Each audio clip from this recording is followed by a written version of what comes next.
여러분들이 생각하시기에는 제가 공부를 잘했을 것 같았습니까? 못할 것 같습니다. 감사합니다. 아니, 다 물어보지도 않았는데 먼저 대답해 주시고 참 감사한 것 같습니다. 근데 정말 죄송하게도 못했습니다. 제가 공부에 별 뜻이 없었다고 하는 게 더 맞을 것 같습니다. 저는 이제 고등학교를 졸업하면서 유관순 열사가 대한독립 만세를 외쳤던 것처럼 저는 시험으로부터 독립을 외쳤고, 네. 그래서 대학을 다닐 때 정말 그런 저항 정신으로 투철하게 살았던 것 같습니다. 참 어린 생각이었죠. 고등학교 졸업만 하면 시험이 없을 줄 알았는데 30대 후반이 되어서도 시험을 보고 있을 줄 꿈에도 몰랐습니다. 그런데 그렇게 늦은 나이에 이제 신대원을 들어가서 공부를 하는데 대충 할 수가 없는 거예요. 더군다나 이제 제가 입학할 때쯤에 저희 아내가 첫째를 낳은 지 얼마 안 됐었을 때입니다. 첫째 낳은 지 한 6개월 정도 됐을 때 저는 이제 신대원 기숙사에 이제 들어가야만 했었습니다. 그러니까 이제 애랑 아내를 놓고 저는 신대원에 들어가야 되니까 아내 볼 낯이 있어야 될 거 아니에요. 그러니까 가가지고 공부를 대충 할 수가 없는 겁니다. 또 제가 이제 아빠가 처음 되고 나서부터 이제 아이한테 공부하라고 이야기를 했는데 아빠가 공부를 안 하고서 공부하라고 이야기를 하면 그것만큼 어불성설이 어디 있겠습니까? 그래서 좀 나름대로 열심히 했었던 것 같습니다. 대학원 때에만. 그래서 평점이 5점 만점이었는데 그때는 한 4점 정도가 넘었으니까요. 굉장히 좀 열심히 했었던 것 같습니다. 근데 재밌는 건 뭐냐면 저희 반에 이상하게 소문이 돌았습니다. 저는 반 사람들과 친하게 지내지를 않았어요. 저는 오히려 사람들이 저를 왕따시키는 게 아니라 제가 사람들을 왕따시킬 정도로 저 혼자서 이렇게 사람들과 약간 좀 내외하고 그러한 삶을 살았었는데 이상하게 저 장민혁 전도사가 공부를 잘한다, 또 설교도 잘한다, 이런 말도 안 되는 소문들이 자꾸 돌기 시작을 하는 겁니다. 그러니까 평소에 전혀 교재가 없던 분도 저한테 와가지고 갑자기 전도사님, 처음 보는 사람이 전도사님 혹시 책 좀 추천해 주실 수 있습니까? 이러는 거예요. 아니 제가 책을 읽었어야 책을 추천해 주죠. 그래서 제가 성경책 읽으시라고, 성경책 읽으시면 된다. 그리고 또 어떤 분이 갑자기 와가지고 제 설교를 한 번도 들어본 적이 없으신 분이에요. 갑자기 와가지고 설교를 잘하려면 어떻게 해야 되냐. 아니 근데 그거는 교수님한테 물어봐야지 왜 저한테 와서 물어보는지 이해가 안 돼가지고 제가 뭐라고 말씀드렸냐면 성경책 읽으시라고, 성경책 읽으시면 된다, 이렇게 이야기를 한 적이 있습니다. 그러니까는 약간 또 이상한 소문도 돌고, 그거 아시죠? 사람들이요 이상하게 자기 멋대로 기대감을 가져놓고서 자기 멋대로 실망하는 경우가 굉장히 많습니다. 그러니까 굉장히 공부를 안 할 수 없는 그러한 상황이 펼쳐지게 되는 거예요. 그래서 제가 무슨 생각이 들었냐면, 조금만 더 하면 장학금을 받을 수 있겠는데 라는 생각이 드는 겁니다. 받았을까요? 못 받았을까요? 못 받았습니다. 네. 제가 아까 말씀드렸죠. 저는 공부를 못했다고. 그래서 이 혼자서 괜히 기대를 갖고 장학금을 못 받으니까 혼자 괜히 또 실망한 마음이 드는 겁니다. 하나님, 그래도 평생에 공부를 안 하다가 이제 좀 공부를 해보겠다고 이렇게 열심히 하는데 한 번쯤은 장학금 정도 주셔도 되지 않겠느냐, 이러한 마음이 자꾸 드는 거죠. 그러니까 내 스스로 만든 그 틀 안에 갇혀서 혼자 기대하고 혼자 실망하고 그러는 겁니다. 제가 한번 곰곰이 생각을 해봤습니다. 하나님께서는 한 번도 저에게 장학금 받으라고 말씀하신 적이 없었어요. 오히려 이렇게 저렇게 부족한 재정들을 채워주시면서 내가 너와 함께 하고 있다라는 것을 알려주시고 깨닫게 해주셨는데, 내 생각에는 장학금 받으면 좀 더 좋을 것 같고 장학금 받으면 좀 더 나아질 것 같아서 저 스스로 만든 틀 안에 갇혀서 혼자 하나님께 실망했던 적이 있었던 것 같습니다. 우리의 삶이 참 그런 것 같습니다. 무언가를 이루려고 진짜 많이 노력합니다. 열심히 살아요. 굉장히 아등바등합니다. 그리고 그때만 된다면, 이것만 된다면 모든 게 변할 것 같습니다. 그러나 정말 그렇던가요? 지금 저희 중고등부 아이들이 가장 많이 듣는 이야기가 뭔지 아십니까? 대학만 가라는 겁니다. 대학만 가면 다 된다라는 겁니다. 제가 저희 중고등부에 참 여러분 때도 그러셨는지는 모르겠지만 참 남자와 여자가 있다 보니까 이렇게 서로 눈이 맞고 그러는 경우들이 종종 있는 것 같습니다. 그래서 막 서로 막 썸 타고 막 이제 이런 일들이 있는데, 제가 그래서 도저히 안 되겠다 싶어서 설교 시간에 우리 중간에 커튼을 쳐야겠다. 아시죠? 조선시대 때처럼 남자 여자 나눠서 커튼 치고 너네 서로 쳐다보지 못하게 해야 된다라고 함에도 불구하고 이제 그런 일들이 이제 벌어지는데요. 그런 사귀는 아이들에게 항상 하는 말이 뭡니까? 대학 가서 사귀라고. 이런 말들 혹시 하지 않으셨었습니까? 다들 이제 대학 보내시고 자녀들을 장성시키셨을 텐데 그 고등학교 때 이성 교제를 하던 그 아이들에게 대학만 가라. 대학 가서 사겨라. 라고 이야기할 때가 종종 있었다라는 거죠. 그게 변하지 않고 지금도 우리 아이들이 가장 많이 듣는 이야기 중에 하나가 그거라는 겁니다. 근데 여러분 한번 생각해 보시면 아시겠지만 대학은 중매해 주는 곳이 아닙니다. 생길 놈은 생기고 안 생길 놈은 신실하게 안 생기는 곳이 바로 대학이라는 거죠. 또 고등학생이 다이어트 하고 있으면 뭐라 그래요? 대학 가서 하라고 이야기하지 않습니까? 대학 가라. 대학 가면 다 살 빠질 거니까. 저 역시도 그렇게 저희 아버지한테 들었던 것 같아요. 근데 여러분 대학은 공부하는 곳이지 살 빼는 곳이 아니라는 거죠. 대학만 가면 모든 게 다 변할 것 같이 이야기하지만 실상은 고등학교와 별반 다를 바 없는 것이 대학입니다. 아니 오히려 고등학교보다 더 치열하게 공부해야 하는 곳이 대학이라는 곳입니다. 이제 사회로 진출해야 될 시간이 진짜 얼마 남지 않은 곳이 대학이거든요. 그럼에도 불구하고 인생의 첫 번째 마주하는 시험인 이 대학 입시라는 시험 앞에서 이 순간만을 넘어가기를 바라며 아이들은 아등바등 살아간다라는 거죠. 부모님의 그 신락 같은 한마디, 대학만 가라, 대학 가면 된다, 이 한마디에 그렇게 기대하고 바랬던 순간을 넘어서서 대학에 들어갔더니 아이들이 어떤 거예요? 내가 이걸 위해서 그렇게 억압받았나? 내가 이걸 위해서 그렇게 고생했나? 라는 의문이 든다라는 거죠. 이 문제만 해결된다면, 이 부분만 넘어간다면 참 많은 것들이 바뀔 것 같은데 막상 마주한 현실들은 그렇지 않다라는 것입니다. 오늘 본문은요, 예수님께서 예루살렘으로 가시는 길입니다. 그 사마리아와 갈릴리 사이길로 가시고 계셨던 것 같습니다. 그런데 이 경계선을 지나가시다가 한 마을에 들르시게 됩니다. 근데 이 마을을 가보니 참 누구도 돌보지 않는 그러한 사람들이 모여 살았던 그러한 곳이었던 것 같습니다. 이 마을에는 한센병, 또 문둥병이라고 불리우는 나환자 촌이 형성되어 있었고 환자들이 거기에 머무르고 있었습니다. 이 나환자들이 예수님을 바라보는 순간 그들은 예수님께 다가갈 수 없는 어떤 그런 어려움들을 느꼈겠지만 예수님을 향하여서 이들이 어떻게 하느냐? 멀찍이 떨어진 채로 간절히 부르짖습니다. 선생님, 예수 선생님이여, 우리를 좀 불쌍히 여겨 주시옵소서. 근데 참 이 말이 좀 너무 슬픈 것 같습니다. 우리를 불쌍히 여겨달라고 지금 누가 이야기하고 있는 거죠? 나 환자들이 이야기하고 있는 겁니다. 나 환자들은 분명 불쌍히 여김 받아야만 하는 존재들입니다. 또 불쌍히 여겨달라고 말해야만 하는 존재가 나 환자입니다. 사실 이 사람들은 누가 봐도 불쌍히 여길 수밖에 없는 사람들입니다. 그럼에도 불구하고 지금 이 나 환자들이 우리를 불쌍히 여겨달라고 외치고 있다는 것은 무슨 뜻일까요? 그들은 불쌍한 사람들이었지만 아무도 그들을 불쌍히 여겨주지 않았다라는 것입니다. 왜냐하면 그들은 저주받았다라고 여겨졌었고 소외받는 인생이었고 가족과 친구들로부터 멀찍이 떨어져서 살아가야만 했던 인생이었기 때문에 너무나도 불쌍한 인생을 살았지만 그 누구도 불쌍히 여기지 않는 그러한 인생을 그들은 살아갔다라는 거죠. 그러니까 그들이 예수님을 보자마자 외쳤던 고백이 뭐예요? 우리를 불쌍히 여겨달라고 말해야만 했다라는 것입니다. 여러분 꼭 기억하시기를 바라겠습니다. 예수님은 불쌍히 여김 받아야 될 존재들을 불쌍히 여겨주시기 위하여 이 땅 가운데 오셨습니다.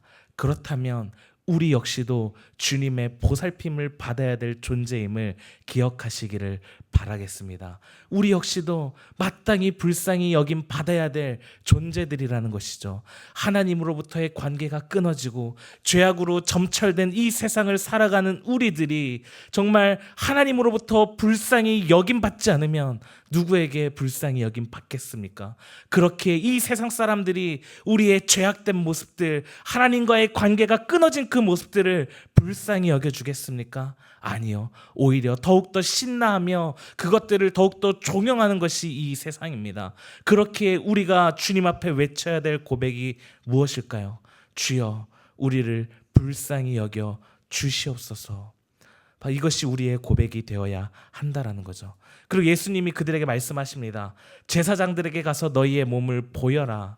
사실 이 말은 좀 너무나도 말이 안 되는, 대책 없는 말씀인 것 같습니다. 지금 자신의 몸이 나병투성인데 이 제사장에게 나아가는 경우에는 자신이 다 나은 것을 증명하기 위해서 나아가는 것인데, 지금 나병 환자인 자신들이 제사장에게 나아간다라는 건 너무나도 말도 안 되는 상황인 겁니다. 예수님은 지금 말도 안 되는 이야기를 하고 계시는 겁니다. 지금 예수님 말씀에 순종하기 어려운 이야기라는 것이죠. 여러분, 제가 아무리 믿음이 좋아도요, 은행 이자는 꼬박꼬박 갚아야 됩니다. 아까도 차 안에서 담임 목사님과 이야기하면서 요새 사는 게 어떠냐고 물어보셔서 하루살이처럼 살아가고 있다고 대답했습니다.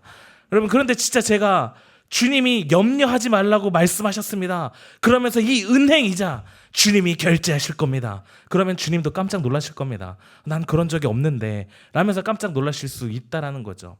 하지만 이러한 불가능해 보이는 비합리성보다도 그렇게 말씀하신 예수님 말씀의 무게가 실릴 때 우리는 그 말씀에 따라 움직일 수 있다라는 것입니다. 현재 우리가 어떠한 말을 들었던 그 말이 이루어질 것 같다라는 객관적인 증거가 전혀 없음에도 불구하고 우리는 믿음으로 움직이며 나아갈 수 있다라는 것입니다. 이 상태로 어떻게 가라는 거냐니까, 내가 낫기 시작하는 조금의 어떠한 조짐이라도 보여야 갈 수 있지 않을까요? 그런데 그렇게 나아간다면 그것은 믿음의 순종이 아니라 증거에 대한 반응일 뿐입니다. 우리들에게 그러한 믿음이 요청될 때가 너무나도 많다고 생각합니다.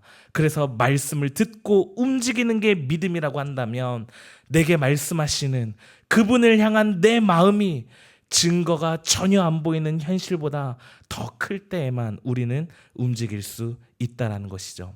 그 말씀을 듣고 따르는 길 외에는 다른 어떠한 가능성, 다른 그 어떠한 희망도 없다라는 사실을 내가 명백히 알 때만 우리는 그분을 따라갈 수 있다라는 것입니다. 그때 우리는 믿음의 순종이 가능해지는 것입니다.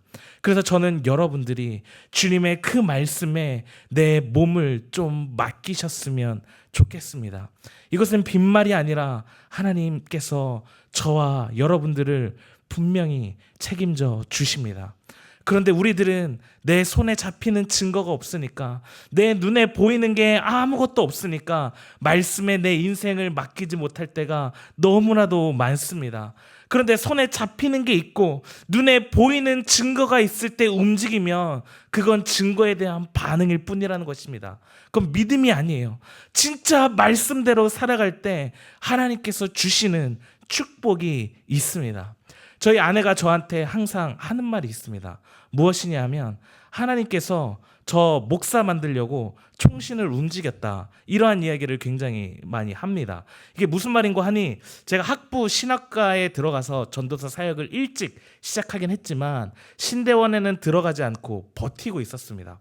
여기서 일도 해보고 저기서 일도 해보고 또 회사에 취직해서 주중에는 일하고 주말에는 사역하고 그러한 삶을 살았었습니다. 또 나름 또 열심히 살았는데요. 제가 여행사를 다녔는데 코로나 때 다른 직원들은 다 잘려도 저는 살아남았었습니다. 그만큼 굉장히 능력 있는 그러한 직원이었습니다. 아무튼 코로나가 장기화되니까 저도 이제 뭐 저 나름대로의 수많은 고민들을 했겠죠. 어떻게 살아가야 하나? 일을 계속해야 하나? 아니면 신대원을 가야 하나? 근데 또 신대원을 들어가려면 또 빡세게 공부해가지고 입학시험을 치러야 하는데, 이 입학시험을 치르고자 일을 그만두기에는 조금 위험 부담이 너무 컸었던 것 같습니다. 근데 이제 여기서부터는 저희 아내 말입니다. 하나님께서 저를 신대원에 보내시려고 어떻게 하시느냐? 일단 회사를 폐업시켜버립니다. 그리고 전대미문의 신대원 미달 사태가 벌어지게 되면서 강제로 이끌리게 되듯이 신대원에 들어가고 또 신대원을 그렇게 무사히 졸업하게 되었습니다. 제가 저희 아내를 보면서 이거를 이렇게 해석한다고? 라고 생각을 했는데, 시간이 흐르면 흐를수록 저희 아내의 믿음이 굉장히 대단해 보이게 되는 것입니다. 여러분, 매일매일의 삶 가운데에 하나님께서 정말 성령을 부어주시고 천지가 개벽하는 역사가 나타난다면, 그래서 확실한 증거를 우리에게 보여주신다면 너무나도 좋죠. 그런데 그렇지 않을 때가 너무나도 많다라는 것입니다. 그래서 우리에게 필요한 게 뭔지 아세요? 오늘을 해석할 수 있는 능력이 필요한 거예요. 매일 하루하루 반복되는 똑같은 일상이지만 나와 함께 하시는 주님으로 말미암아 오늘을 해석할 수 있는 능력이 필요하다라는 것입니다. 남들 보이기에는 우연 같아 보이지만 주님과 함께하는 우리에게는 우연이 아니라 은혜입니다. 남들이 보기엔 다 똑같은 삶을 살아가는 것 같지만 우리에게는 똑같은 삶이 아니라 주님과 함께하는 특별한 하루라는 것이죠. 그래서 저는 좀 여러분들의 매일매일의 삶이 이랬으면 좋겠습니다. 막 하나님 믿어서 내 환경이 갑자기 변하고 내 모든 문제들이 해결되는 것이 아니라 여전히 내 환경은 하나도 변하는 게 없고 힘들고 어렵지만 나와 함께 하시는 그 하나님을 인식함으로 오늘 주시는 그 은혜를 해석하고 느끼고 깨닫는 여러분 되시기를 바라겠습니다. 여러분, 하나님이 힘 주신다라는 건 갑자기 힘 주셔서 내게 없던 능력이 생기는 것이 아니라 여전히 나는 약하고 부족하지만 하나님께서 나의 강함이 되어 주신다라는 것입니다. 이 사실을 꼭 기억하시어서 그 주님과 함께 오늘을 살아가는 여러분 되시기를 바라겠습니다. 그래서요, 이 10명의 나병 환자가 잘했던 거는 무엇일까요? 외쳐야 할 때 외쳤다라는 것입니다. 이들의 믿음은 무엇이었냐면 그냥 좀 나았으면 좋겠다. 나병 힘든데 빨리 나았으면 좋겠다. 이게 아니었어요. 외쳐야 할 때 외쳤다라는 것입니다. 여러분, 하나님의 사람은 어떠한 사람들인 줄 아세요? 구하고 찾고 두드리는 자의 하나님 되십니다. 아멘이십니까? 그런데 여러분, 구하고 계십니까? 여러분, 찾고 계십니까? 두드리고 계십니까? 외쳐야 할 때 외치고 계시냐고 묻는 겁니다. 제가 저희 중고등부 아이들을 보면서 가장 안타까운 게 있습니다. 자기는 안 변하고 결과만 바뀌기를 원하는 아이들의 모습을 너무나도 자주 봅니다. 이거는요, 우상 숭배죠. 내가 변해야 하는 겁니다. 어떻게 해요? 생각만 하고 그치는 것이 아니라 외쳐야 할 때 그리스도를 향해서 외쳤다라는 것입니다. 주님이 거기 매일매일 지나가겠습니까? 아니겠죠. 주님이 지나가는 그 순간 이 10명의 나병 환자들은 비록 멀찍이 서 있었지만 외쳤다라는 것입니다. 믿음은 머리에서만 상상하던 것이 밖으로 뛰쳐나와 현실 속에서 저항하는 것이 믿음입니다. 그것을 실행하기까지 너무나 어렵죠. 힘들죠. 새벽 기도 나가야지. 이건 누구나 생각할 수 있습니다. 그러나 새벽 기도를 진짜 실행에 옮겨 나가는 것은 그리 많은 사람들이 할 수 있는 것은 아니라는 것이죠. 그래서 여러분, 비록 작은 것이지만 작은 것부터 조금씩 변화시켜 나아가 보시기를 바라겠습니다. 자기 전에 기도한다든지, 이제 이렇게 수요 예배 나왔으니 금요 예배도 나오고 또 더 나아가서 새벽 예배도 나오고, 그렇게 우리는 주님 다시 오시는 그 날까지 그리스도의 장성한 분량에 이르기까지 나아가는 게 우리 아니겠습니까? 그것이 또한 우리의 믿음이 되어야겠고요. 그때에 어떠한 일이 일어나죠? 외쳐야 할 때 외쳤던 이 10명의 나병 환자들이 깨끗이 나음을 받았다라는 것입니다. 진짜 놀랍게도 그 외쳤던 10명의 나병 환자 모두가 깨끗이 나았습니다. 그런데 여기서 중요한 건 여러분 한번 생각해 보시기를 바라겠습니다. 지금 혹시 여러분이 가장 고대하고 있는 그러한 문제들이 있습니까?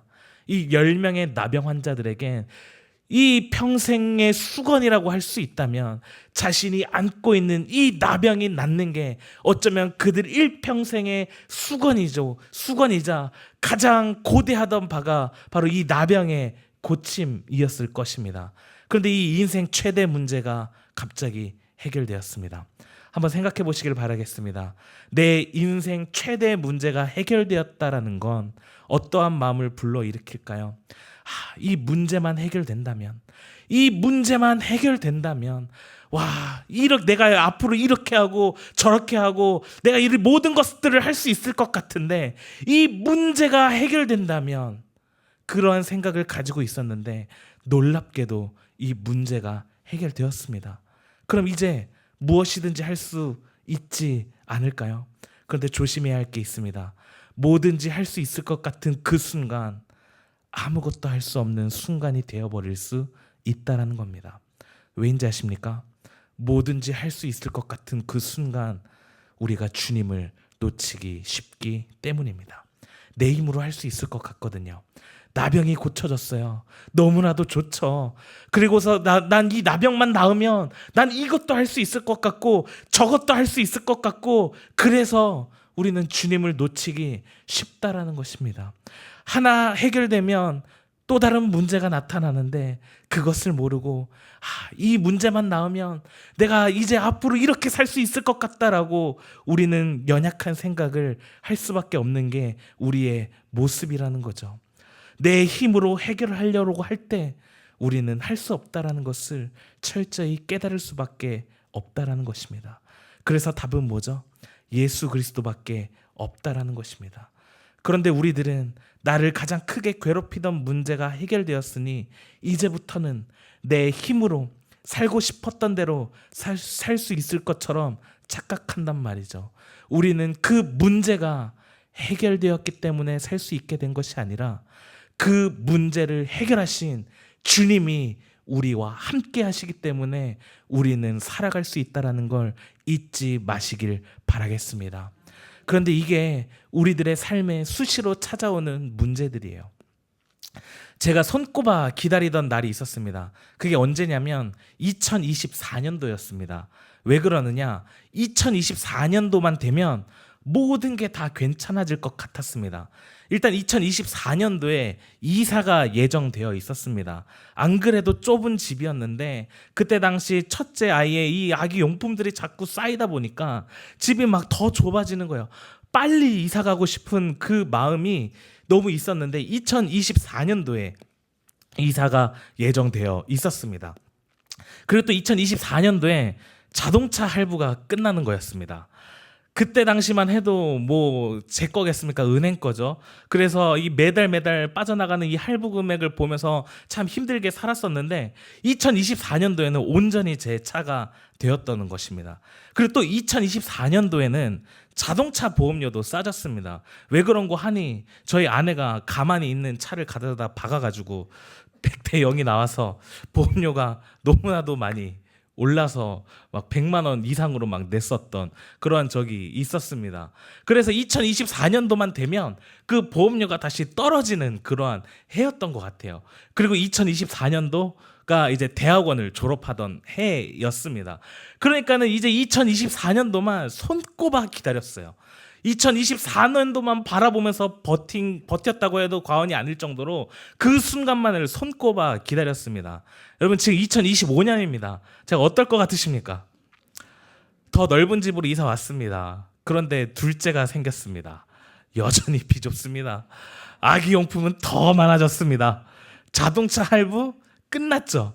그런데 할부가 끝나니 차는 낡아졌더라고요. 매일매일 차를 탈 때마다 차가 이제 돈 내놓으라고 막 끼리끼리 괴성을 지릅니다. 또 얘가 이제 지도 늙었다고 자꾸 막 침을 질질 흘리는데 뭐 자꾸 어디에서 누유가 있고 어디에서 누유가 있고 자꾸 그렇다고 합니다. 보험료? 작년에 저도 가져다가 그냥 박았습니다. 주차되어 있는 차 이제 새벽에 저도 비몽사몽 운전하다가 갖다 박았습니다. 여러분, 모든 게 해결된다고 해서 사는 게 훨씬 쉬워질까요? 아니요. 저는 전혀 아니라고 생각합니다. 잠깐 숨을 돌리게 만들 수는 있지만 문제가 해결되는 건 아니라는 거죠. 저희 교회만 봐도 마찬가지겠죠.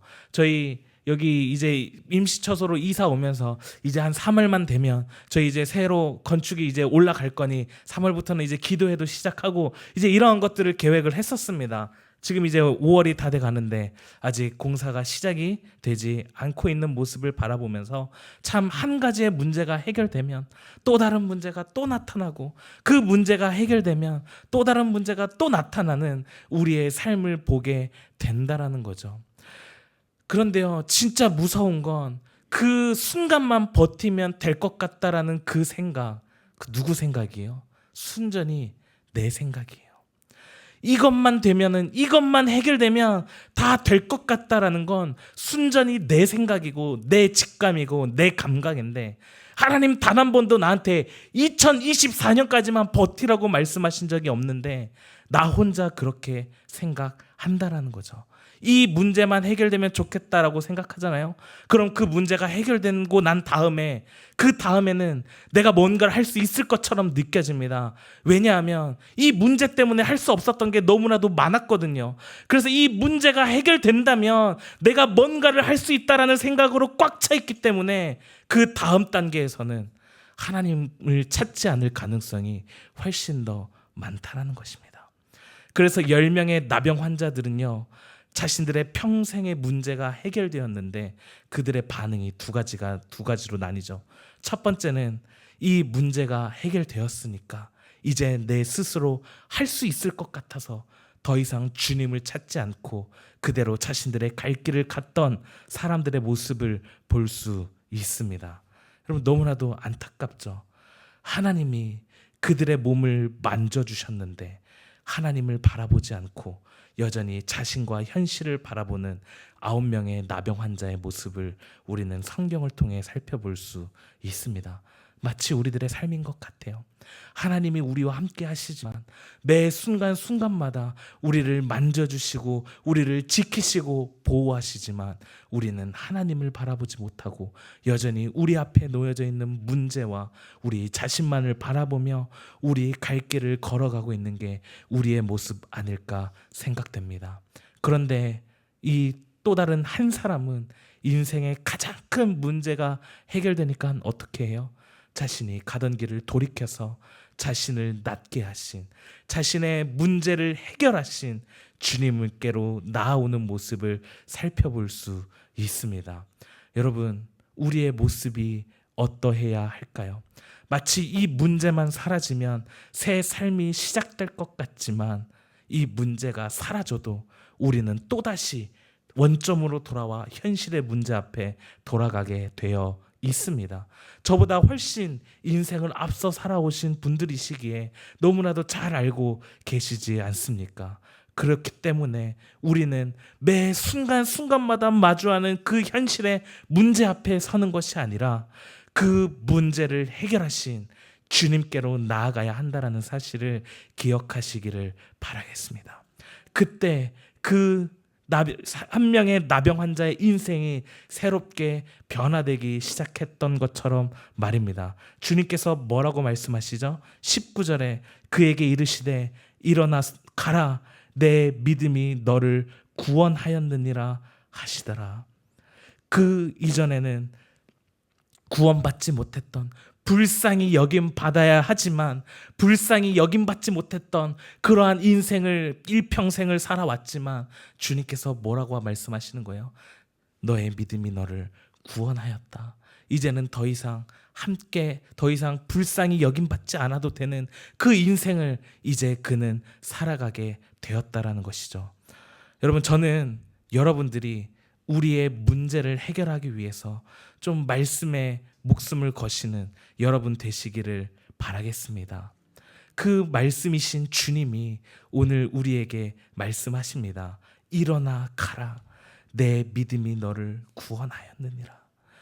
외쳐야 할 때 외치시고 그 믿음에 순종해야 할 때 순종하시고 이제 더 이상 현실의 문제 앞에 늘 언제나 똑같이 되풀이되는 현실의 문제만 바라보는 것이 아니라 그 문제를 해결하시는 주님을 바라보시는 여러분 되시기를 간절히 소망합니다.